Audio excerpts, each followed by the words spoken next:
नहीं देखिए, मैं पता नहीं आपके, शांत हो जाए, आपके कैमरा में होगा।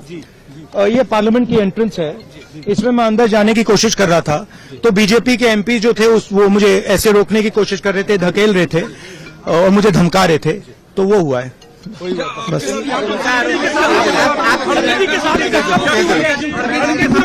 नहीं देखिए, हाँ किया है मगर ठीक है, कोई मतलब धक्का मुक्की से हमें कुछ होता नहीं है, मगर ये एंट्रेंस है पार्लियामेंट हाउस की और हमारा अधिकार है अंदर जाने का, और बीजेपी के जो मेंबर्स हैं वो हमें अंदर जाने से रोक रहे थे। सेंट्रल इशू है जो आप लोग मांग कर रहे हैं अमित शाह के रेजिग्नेशन। नहीं, सेंट्रल इशू है कि ये कॉन्स्टिट्यूशन पर आक्रमण कर रहे हैं और जो अंबेडकर जी की मेमोरी है उसका अपमान कर रहे हैं। बीजेपी सर आप लोगों से माफी की मांग कर रही है, कह रही है कांग्रेस माफी मांग रही है। मैम आपके साथ धक्का मुक्की हुई है? टेढ़ा चल रहा है, जूम ट्रैफिक चल रहा है, सीधा चल रहा है, राइट हैंड पे मिले, क्यों लेफ्ट पे जरा गिरेगा बेकार। ठीक है।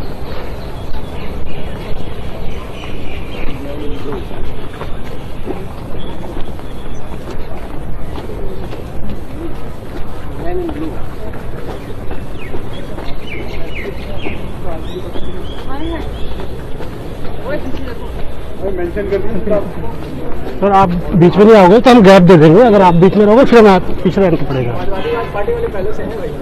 ऋषभ हट जा, मैं हूँ, तू जा वहाँ पे जा, तू जा ना वहाँ पे जा, तू जा सीधा वहाँ जा।